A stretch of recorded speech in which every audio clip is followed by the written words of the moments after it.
Вы смотрите «Актуальное интервью», в студии Надежда Саханская. Здравствуйте. Народными депутатами Госсобрания Илтумен в Якутии в первом чтении принят закон о государственном бюджете республики на 2026 год и плановый период 2027-2028 годов. Параметры госбюджета будут уточняться по итогам рассмотрения проекта федерального закона, в том числе при окончательном определении Министерством финансов России объема дотаций. Мы продолжаем наш разговор. Наш гость в студии Иван Алексеев, исполняющий обязанности министра финансов Республики Саха. Иван Иванович, здравствуйте. Добрый день. Впереди второе чтение бюджета. Давайте, наверное, начнем нашу сегодняшнюю беседу с основных параметров, которые были упомянуты в первом чтении. Да, действительно, у нас бюджет был принят в первом чтении. И в конце ноября Государственное собрание Илтумен Республики Саха-Якутия должны рассмотреть во втором, третьем и окончательном чтении. Соответственно, как и мы говорили, параметры бюджета ко второму чтению изменились. Они изменились в сторону увеличения. А что касается первого чтения, у нас, когда мы формировали первое чтение, у нас не было данных по объему дотации окончательной. Было еще не до конца распределены дотации, субвенции, субсидии, иные межбюджетные трансферты из федерального бюджета. Сейчас у нас уже картина есть, и мы готовы ко второму чтению это представить во внимание наших народных депутатов. Ну, тогда давайте поговорим о самом процессе формирования бюджета. Какие факторы учитываются, как это происходит, откуда вообще средства берутся для того, чтобы появились какие-то финансы у нас в казне в республике? В первую очередь это наши собственные доходы. Они делятся на налоговые, то, что поступает в виде налогов, и неналоговые доходы. Это у нас дивиденды, штрафы, пени и другие поступления. Но в первую очередь, если брать наши налоговые поступления, это 4 основных налога. Налог на прибыль, налог на имущество, налог на доходы физических лиц и налог на добычу полезных ископаемых. Соответственно, по каждому виду налогов есть администраторы доходов, и они подсчитывают, сколько примерно объем налогов мы получим в предстоящую трехлетку. Все это закладывается в объем доходов бюджета, формируются параметры подоходной части, и в зависимости от какой у нас объем доходов формируется наша расходная часть. А вот как распределяются финансы по разным сферам? Вот, например, есть налог на добычу полезных ископаемых. Значит ли это то, что какие-то добывающие компании получат меньше? Или тут экономика как-то по-другому работает? У нас поступления любых налоговых, они аккумулируются в общий котел, если так можно назвать, а расходная часть уже распределяется по приоритетам. В первую очередь это наши социальные обязательства. Это заработная плата, социальные выплаты, пособия. Мы всегда говорим, что у нас бюджет социально ориентированный. Это так и есть. У нас ежегодно 49-48%, ну, практически половина, направляется на социальную сферу. Это здравоохранение, образование, социальная защита, физическая культура и спорт, культура. Вот эти все отрасли получают практически половину расходов нашего бюджета. А какие-то перемены во втором чтении запланированы? Да, у нас достаточно большие перемены, как я сказал, в сторону увеличения. Мы уже вот в ходе даже первого чтения говорили, что у нас объем дотации увеличится.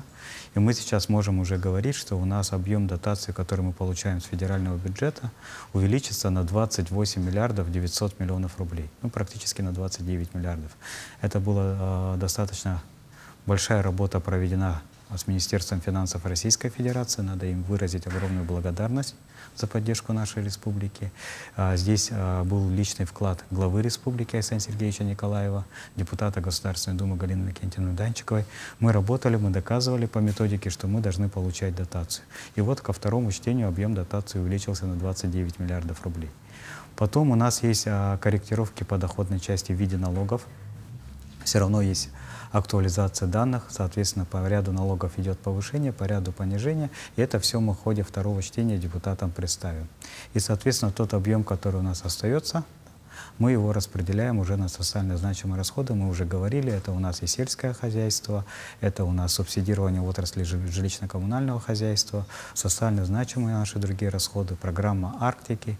Все это уже получат дополнительные расходы, то есть их дополнительные расходы будут обеспечены финансированием. Ну, остается очень много вопросов по социальной сфере. Что нас ожидает в бюджете 2026 года? Но по социальной сфере у нас кардинальных изменений не будет, как мы придерживались той политики, что половина расходов бюджета будет направляться на социальную сферу, так и будет. Даже Я предполагаю, что он будет больше половины расходов после того, как мы доведем увеличение заработной платы. Соответственно, приоритет остается прежним. Это социально ориентированный бюджет нашей республики. То есть об увеличении заработной платы, это, пожалуй, самый волнующий вопрос для многих граждан, можем говорить? Да, мы уже в первом чтении заложили, мы зарезервировали источники, то есть мы их в полном объеме учли. Это у нас повышение наших целевых категорий, которые определены указом президента в 2012 году. У нас минимальный размер оплаты труда с 1 января увеличивается на 20,7%. Мы это тоже заложили в полном объеме. И по так называемым прочим категориям мы тоже на уровне индекса потребительских цен заложили повышение на следующий год. То есть полный объем у нас заложен был уже в первом чтении. Не поговорили мы с вами еще про сферу сельского хозяйства республики. Вот какие ожидания в этом направлении? Да, многих обеспокоил тот вопрос, что мы в ходе первого чтения заложили средства меньше, чем в текущем году. Ну, кстати, мы об этом говорили, что отвечали на эти вопросы, что это у нас ежегодная практика. В первом чтении определенная сумма закладывается, а ко второму чтению сумма прибавляется. Также мы ко второму чтению на сельское хозяйство сумму прибавили и предполагаем, что сумма средств республиканского бюджета будет не меньше, чем в текущем году. Что будет, когда пройдет второе чтение бюджета? Но здесь, наверное, надо рассказать сам процесс, как вот второе чтение, давайте. Да, потому что он достаточно интересный. Вот первое чтение прошло, это вот предварительное утверждение, да. После этого формируются поправки. Поправки народных депутатов, поправки правительства, о которых я говорил, когда вот идет взаимодействие с федеральными органами исполнительной власти. И, соответственно, все эти поправки на следующей неделе будут рассматриваться на согласительных комиссиях Государственного собрания Елтумен. Соответственно, вносится поправка народного депутата или вносится поправка правительства, и мы должны в ходе работы согласительной комиссии прийти к единому мнению, принимается эта поправка или не принимается. А если не принимается, какие дальнейшие наши действия, когда мы будем решать тот или иной вопрос. И все это вносится на пленарное заседание Госсобрания 26 ноября, и там уже народные депутаты будут решать, принимать бюджет во втором чтении, и во втором, третьем и окончательном чтении. А вот находятся ли такие моменты, когда кто-то не согласен с какой-то статьей, и из-за этого чтения затягиваются? Вот как тогда поступать в такой ситуации? Если в ходе согласительной комиссии мы не приходим к единому мнению, соответственно, вот эта поправка народного депутата, она должна перейти на бюджетный комитет, и там уже бюджетный комитет принимает решение. А потом таблица принятых и отклоненных поправок рассматривается в ходе пленарного заседания. Какие разделы, если можно так назвать, в бюджете республики вызывают у как раз-таки Госсобрания больше всего вопросов?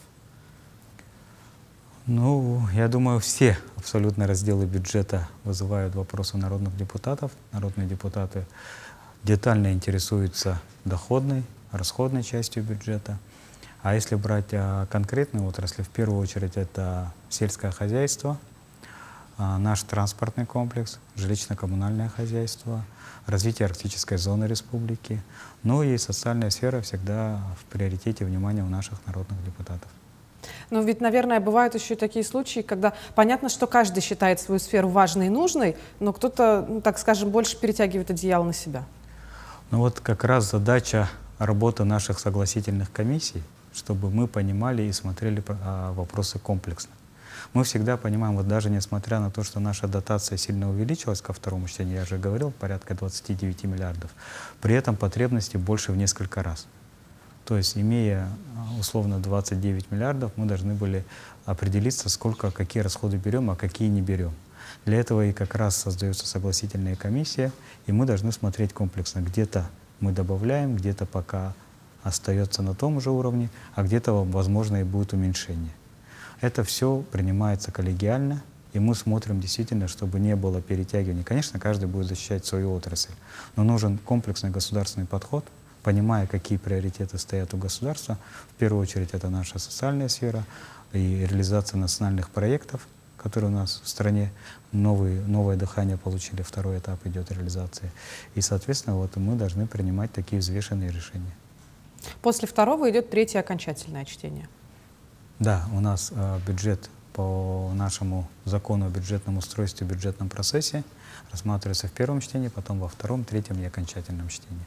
И такой же процесс у федерального бюджета, он идет параллельно с нами, он будет принят до, а после того, как мы примем бюджет, уже будут принимать бюджеты наше муниципальное образование, исходя из тех данных, которые мы заложили в нашем государственном бюджете. То есть пока идут все три чтения, точно так же параллельно формируется и, скажем, финансовый год, если мы говорим еще о плановом периоде 2027-2028 годов. Да, у нас бюджет, как правило, трехлетний. Мы принимаем бюджет на очередной финансовый год, это 2026, и плановый период, который составляет 2027 и 2028 год.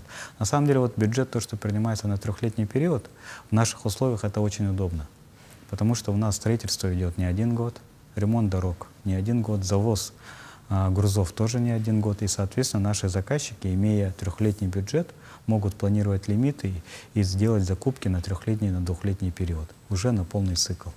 Но ведь и цены меняются, а это ведь тоже учитывается? Цены, изменения цен, это все индексируется, есть определенные коэффициенты, есть определенные требования, соответственно, изменение цен можно корректировать в ходе уже исполнения контрактов.